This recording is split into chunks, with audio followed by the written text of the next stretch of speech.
Mardi 2 septembre, lendemain du mercato qui vient de se terminer hier. Yo l'équipe, comment ça va? Allez, j'avais envie de faire une petite vidéo aussi là aujourd'hui pour choisir. Je vais choisir 8 transferts à peu près qui pour moi sont intéressants et qui sortent un peu de l'ordinaire, les transferts auxquels on ne parle pas trop. C'est-à-dire que je ne vais pas parler forcément du transfert de Florian Wirtz à Liverpool, d'Alexander Isak à Liverpool aussi, où c'est le plus gros transfert de Première Ligue, etc. J'ai pas envie de parler de ces transferts-là, j'ai envie de parler des transferts qui, pour moi, sont intéressants pour certains clubs, et même pour le joueur surtout en question. Donc, premier joueur que je vais commencer, ça va être Benjamin Pavard à l'Olympique de Marseille. Là où c'est bien pour le club, c'est que c'est un champion du monde 2018 qui a l'expérience des grands clubs, que ce soit au Bayern de Munich et à l'Inter de Milan par exemple. Il fait finale de la Ligue des Champions l'année dernière aussi avec l'Inter de Milan, il ne faut pas l'oublier. Et ça fait encore un champion du monde 2018 en Ligue 1 aussi, après Olivier Giroud, Paul Pogba, Florian Thauvin. Ben, c'est cool pour la Ligue 1, c'est cool pour l'OM, c'est bien pour Pavard aussi, il va peut-être pouvoir se relancer. C'est bien aussi parce qu'il a une polyvalence que recherche le club aussi. Il peut jouer défenseur central dans une défense à 4, dans une défense à 3. Il peut jouer arrière droit pour dépanner. Donc c'est un bon choix.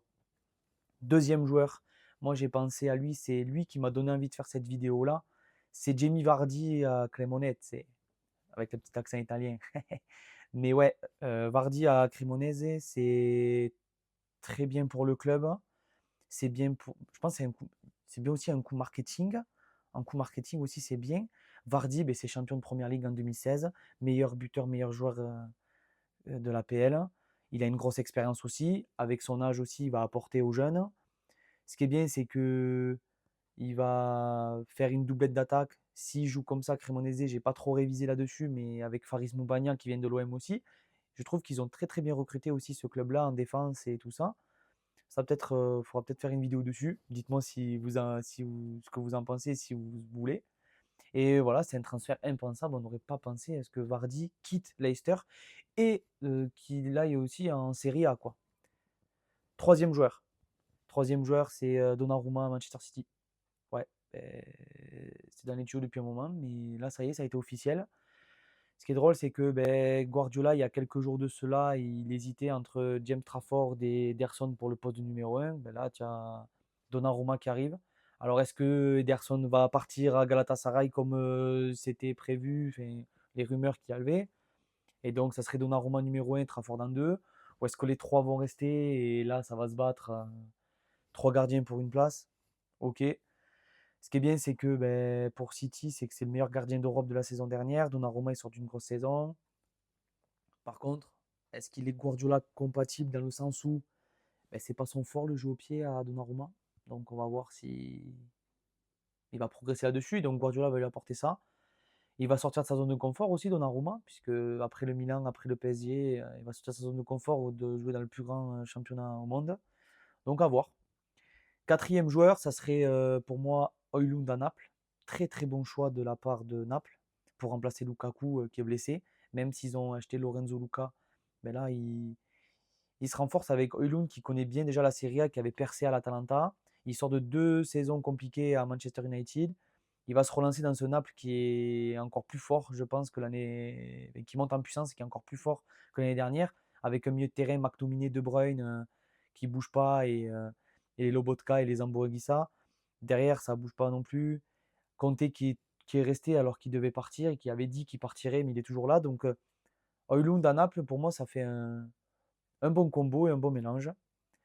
Ensuite, cinquième, sixième joueur, allez, je les mets en même temps, c'est Xavi Simons et Randal Kolo Muani à Tottenham. Ben, je les ai mis ensemble parce qu'ils ont été recrutés quasiment à 2-3 jours d'intervalle en même temps. Tottenham cette année, attention, attention parce que ça recrute du lourd. Ils ont gagné l'Europa League l'année dernière. Donc là, ils recrutent pour la Champions cette année, pour la Champions League.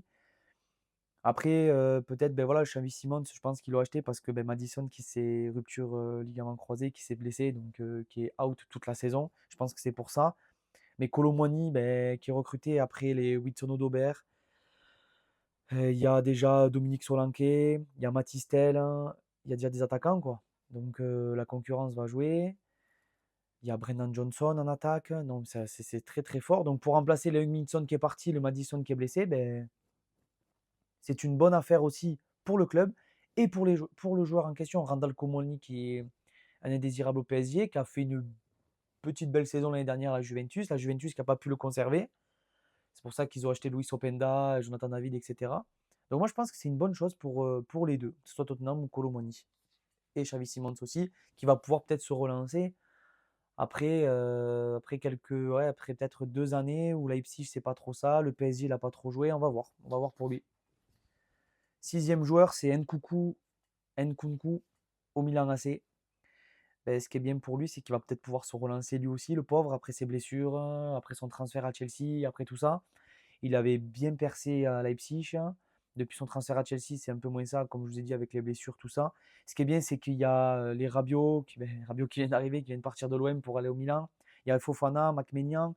Il y a un peu des Frenchies qui vont pouvoir peut-être ben, le mettre en confort, c'est-à-dire que la franchise adaptation, je veux dire.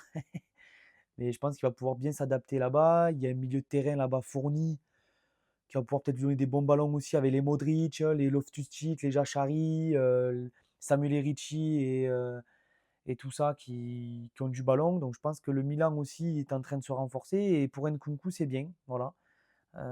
Qui va pouvoir être bien entouré avec les bons petits Français. Ensuite, un septième et huitième joueur, on va dire, c'est Eze et Hincapié Arsenal. Ben, Eze, pourquoi? Parce que ben, moi, ça y est, en fait, peut-être qu'ils vont passer un cap. C'est peut-être l'ailier qu'il leur fallait pour passer un cap parce que ben, pour remplacer Martinelli qui depuis 2 saisons n'est pas au top et n'est pas décisif, on va dire. Eze qui a un style de jeu très technique, très libre, etc., qui apporte quelque chose, donc qui va faire du bien à ce niveau-là. Donc pour moi, il va peut-être pas faire passer un cap sur ce côté-là. Incapié, est-ce que c'est pour la profondeur de banc? Est-ce que c'est pour remplacer Saliba? Ben, Saliba peut-être, mais sauf que c'est un gaucher. Donc tu mettrais Gabriel et Incapié plus Calafiori. Donc moi je pense qu'Incapié vient en doublure de Calafiori et en plus en doublure de défenseur central. Donc c'est un très très bon coup aussi, que ce soit pour lui, il va découvrir la première ligue et pour Arsenal. Et c'est pour la profondeur de banc surtout avec les coupes d'Angleterre, le championnat et la Ligue des Champions. Et ensuite, dernier joueur que j'aimerais parler, c'est Ben Chilwell à Strasbourg. Donc on voit encore cette connexion entre Chelsea et Strasbourg. C'est très très bien pour Strasbourg, après leur très bon mercato et tous les joueurs qu'ils ont recrutés. Là, ils recrutent quand même un joueur qui a de l'expérience, qui est encore jeune, qui a gagné la Ligue des Champions.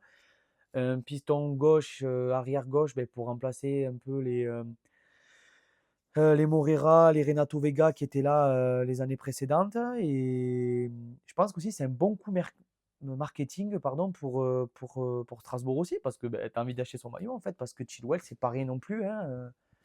Faut rappeler que c'était aussi un peu le capitaine de Chelsea à certaines années. Je répète, il gagne la Ligue des Champions. Il est très fort. Donc moi je pense que c'est un bon coup aussi. Dis-moi ce que tu en penses de tous ces transferts-là, de ce que je viens de te parler. N'hésite pas en commentaire à me le dire. Voilà, et n'oubliez pas de vous abonner et continuer à liker et à commenter comme vous faites. C'est pour soutenir la chaîne et pour plus de contenu à l'avenir. Tchuss!